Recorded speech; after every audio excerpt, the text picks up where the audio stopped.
Given that the first Countryman wasn't that good and had delusions of grandeur, many would be hard-pushed not to significantly improve on it with this second-generation outing. Happily, it has succeeded, rivaling the likes of Audi's Q2, the Mercedes-Benz GLA, the BMW X1 and, perhaps, the Mazda CX-3 or Jeep Renegade. The new Countryman has swollen even further in all directions. It's 200 mm longer, as well as wider and taller than its predecessor. Whereas that first effort resembled little more than a mini hatchback on stilts, this one actually boasts pretensions of styling. Roof rails are fitted as standard, with matching doorsill trim, and the brand's trademark round headlamps are shun in favor of an unusual blob. Vast improvement inside. The new tailgate is smaller, and is now both power and foot operated, the latter involving you waving a shoe around under the rear bumper to open it up.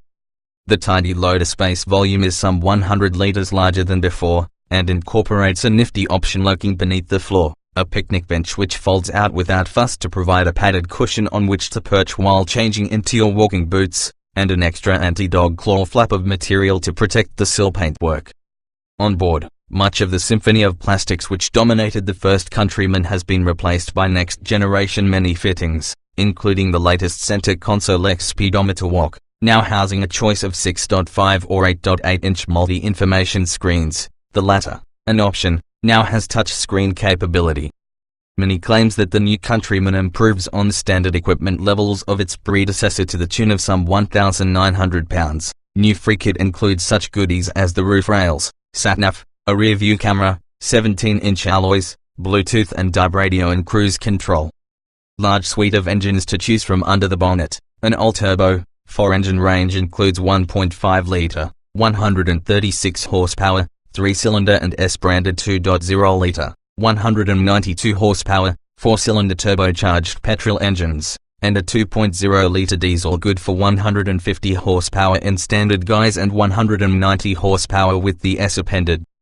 With the exception of the auto transmission-only Cooper S E, all power plants may be mated to either 6-speed manual or 8-speed automatic transmissions, the latter available with optional flappy paddles. Every variant is also available with all 4-wheel drive capable of directing up to 100% of torque to either the front or rear wheels.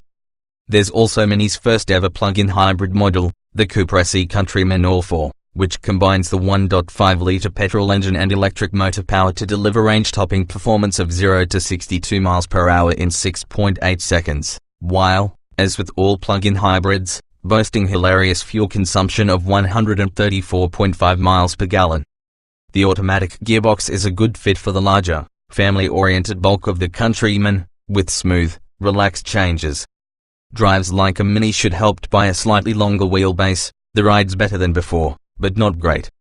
Though a hint more suppleness has been built in, there's still a deal of bump thump and the car never really settles, its restlessness on poor surfaces especially noticeable at pottering speeds. The steering feels meaty even when maneuvering, but that weight is more pleasing as speeds rise and seems a fitting accompaniment to the newfound bulk of the car.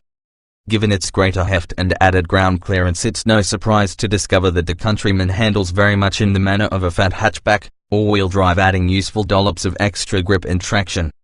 The manifold shortcomings of the first fully fat Mini didn't seem to deter buyers. Over 500,000 units were sold worldwide between 2010 and 2016, nearly 80,000 in the UK, the brand's liveliest marketplace, alone.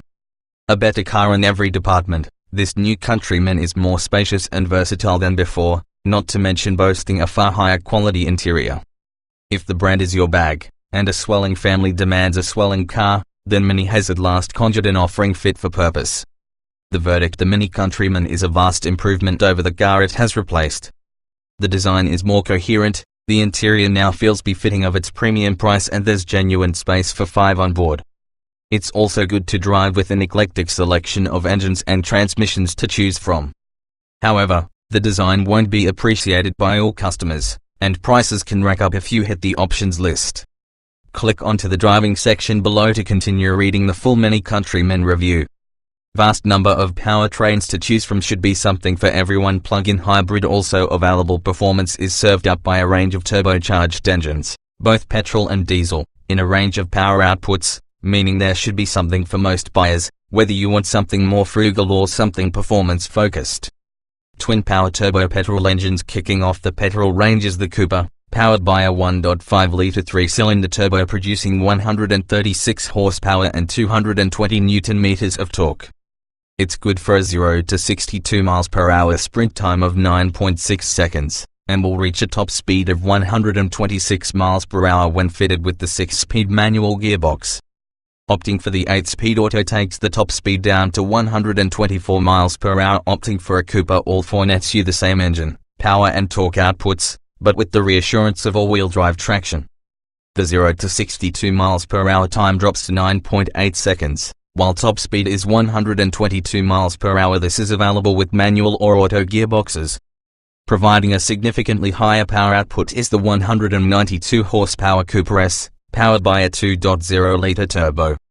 Torque is rated at 280 Nm, and sprints from 0 to 62 miles per hour in 7.5 seconds, 7.4 seconds for the auto, with a maximum top speed of 140 miles per hour. Again, a Cooper S ALL4 is available for all-wheel drive security, this time with a faster 0 to 62 miles per hour time of 7.3 seconds for the manual and 7.2 seconds for the auto.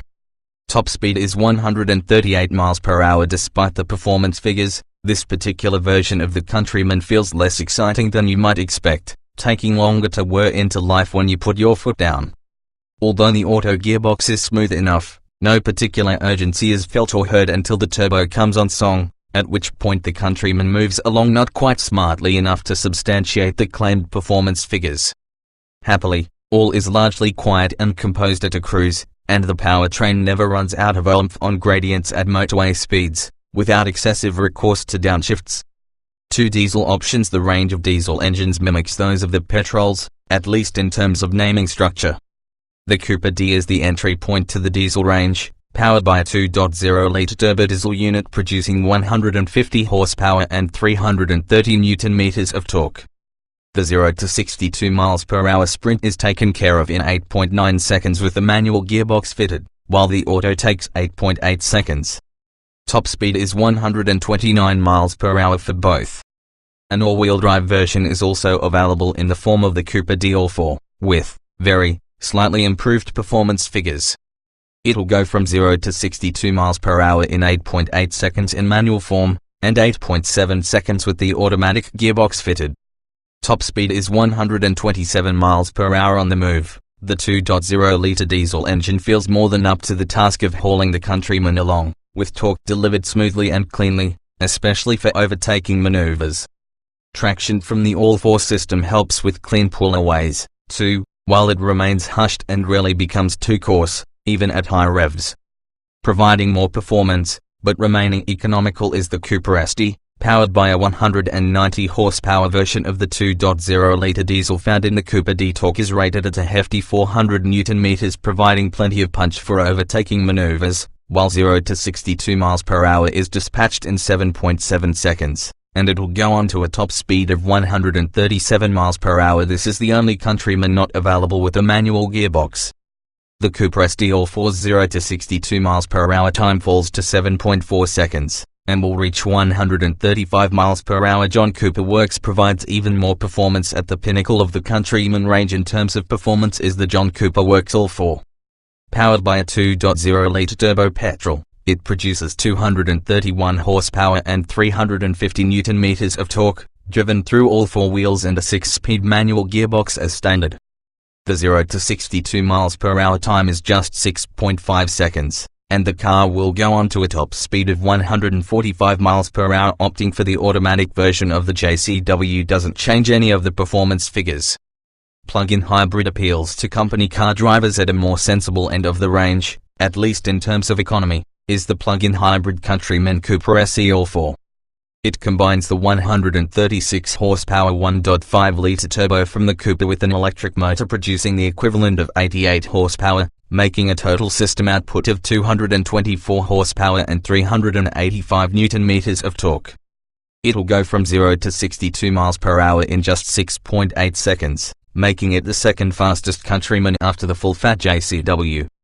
The ALL4 system provides the traction and the ability to make this model the many capable of running as a rear-wheel drive. That's because there's no prop shaft for the ALL4 system. Instead, Electric motors power the rear wheels, so when you're driving on battery power alone, it's only rear-wheel drive. The rest of the time, the engine powers the front wheels, depending on which of the e-drive modes you've selected to drive in. There's an e-boost function, which uses battery power in reserve to provide extra oomph at speeds above 78 miles per hour, where laws permit. Otherwise, it can run in auto e-drive mode, which uses a combination of petrol engine and battery power to provide the propulsion, while battery save mode stores battery power to use later, for example in an urban environment. In auto e-drive mode, the Countryman switches seamlessly between running on engine and electric power, remaining refined at all times.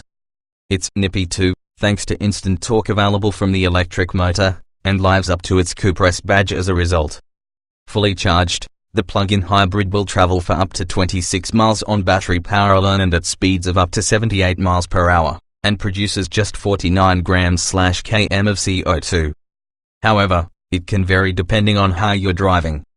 Putting your foot down all the time will see that battery power deplete rapidly, so it's best reserved for use in town, where this version really comes into its own.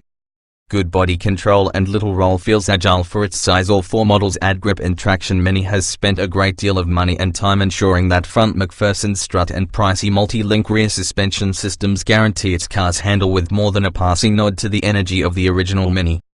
And happily, despite a fair degree of added bloat over the stock hatchback, the Countryman acquits itself with satisfactory aplomb. Given its extra height and ground clearance, the Countryman's never going to have the feeling of darting agility that we've grown used to in the Mini hatchback, but it corners tidily, with less roll than expected and good body control.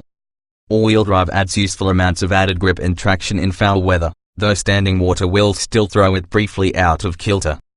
Overall, the Countryman is one of the best handling crossovers on sale thanks to its tidy body control and confidence-inspiring driving manners. It also helps that you sit low in the car, which makes it feel more like a regular hatchback than a proper SUV. Cockpit is pure Mini with lots of character, much easier to navigate than old models, still fussy for some. Driving position won't suit all. Many points to the strong degree of Britishness it has been able to maintain in its interior design, referring to such details as the toggle switchgear, upholstery stitching and lower dashboard knee rolls as examples of detailing you'd never find in a German car.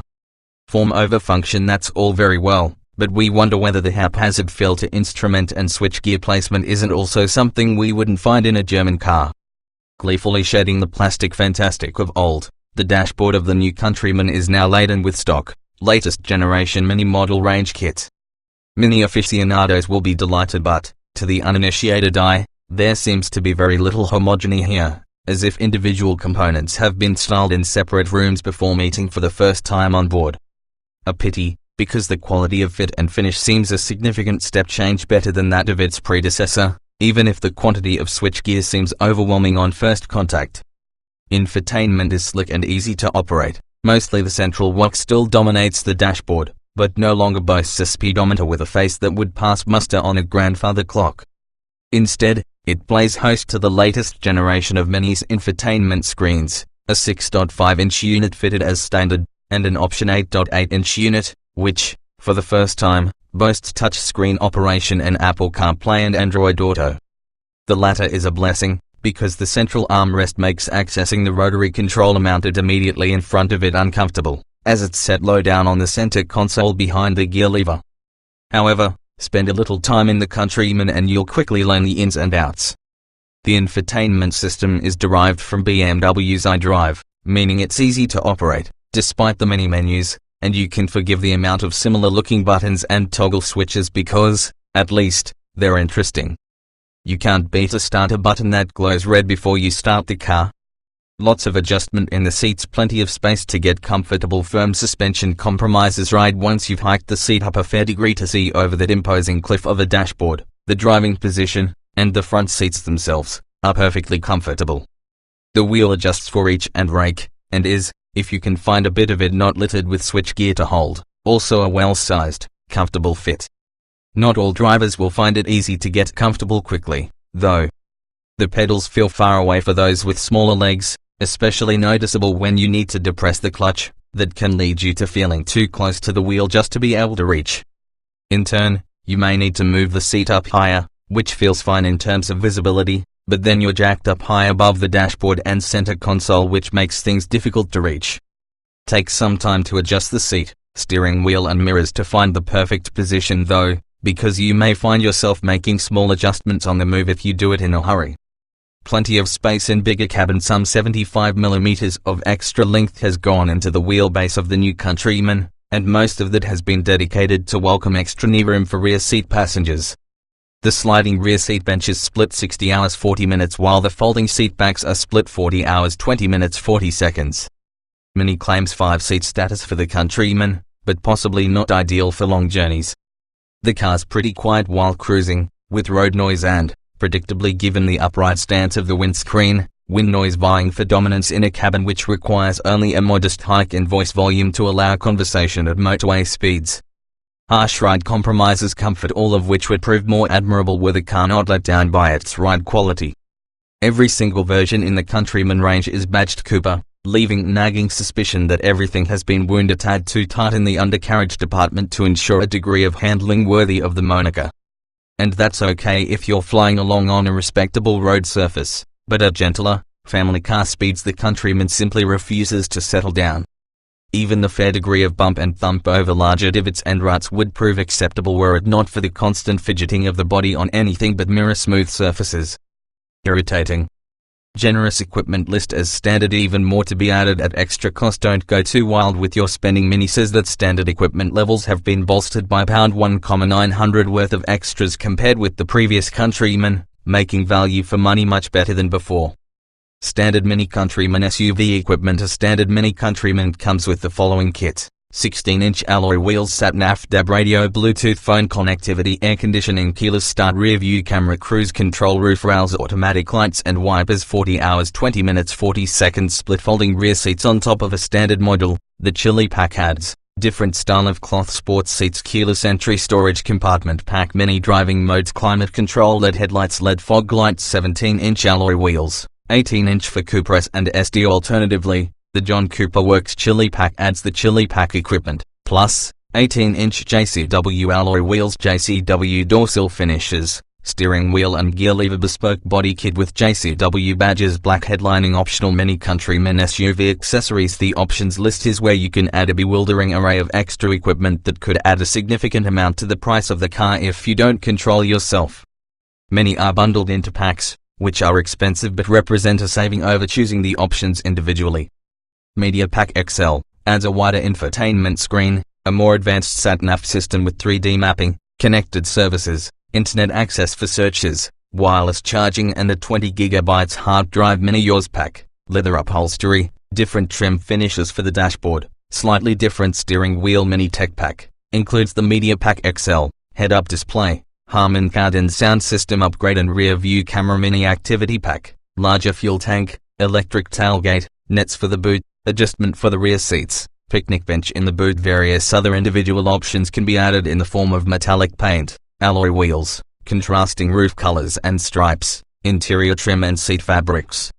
On top of this, things like parking sensors are a practical option that will make life easier, while a panoramic sunroof brightens up the interior significantly.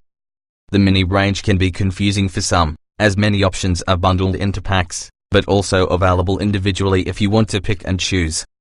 5-star Euro NCAP crash safety rating. More kit can be added at extra cost, makes for safe family transport. The Mini Countryman has performed well in Euro NCAP crash tests, achieving a 5-star rating. The standard collision warning with city brake function can be extended to include a driving assistant package which uses camera-based adaptive cruise control, and also comes with high beam assist and traffic sign recognition. In addition, useful features like parking sensors and reversing camera can make life easier, while a head-up display keeps your eyes more focused on the road. Boot bigger than before. Longer wheelbase means more space. Quirky interior. A Mini hallmark. The new Mini Countryman is 20 cm longer overall than the car it replaces, with a 7.5 cm growth in the wheelbase. That translates to extra room in the cabin for passengers and luggage. Up front there's more headroom than before thanks to a higher roof line. The dashboard is the usual Mini fare, with a large central speedo with widescreen for the infotainment system sitting in the middle. It's a quirky design that's attractive to look at, although it's not the most ergonomic, with random buttons dotted about all over the place. However, Once familiarized with the layout, it's easy enough to use, and the infotainment system is a more fun-looking version of BMW's slick iDrive system, controlled via a rotary controller. There's enough space up front with plenty of adjustment in the seats. However, the upright windscreen might take a little getting used to compared with regular crossovers. The higher ride height means visibility is good, but cars with darker tinted rear windows will notice the difference. More rear seat space. Bigger changes have come in the rear, where there's easier access than before thanks to wider doors, while the seats can slide back and forth 13 centimeters and the backrests will tilt, too. This means adults will fit with ease and a long journey won't cause any aching backs thanks to a very generous amount of legroom. There's a generous amount of headroom, too, because of that high, squared-off body shape. The backrests split and fold 40 hours 20 minutes 40 seconds, so you can configure it how you like depending on whether you prioritize legroom over boot space and vice versa. Boot standard capacity is 450 liters for the Countryman, which is 100 liters more than the previous car. This can be increased to 1,390 liters by folding the rear seats flat. That's a 220-liter total increase over the previous generation model. That makes it much more competitive with its crossover rivals like the Audi Q2, Nissan Qashqai and Renault Kadjar, but it can't quite match up to cars like the Seat Ateca with its 510-liter load space. Extra storage packs can be added, such as one that adds a variable height boot floor and fixings to lash down items in the boot, while access is easy on higher-spec models with an optional electric tailgate that can be opened by waving your foot under the rear bumper. You can even have a picnic bench fold out of the boot floor and perch on the rear of your Countryman for those days at the races. The Countryman is on par with its compact SUV rivals when it comes to size, not really living up to its name. That said, it's easy enough to maneuver into small spaces because of its squared-off shape and upright windows.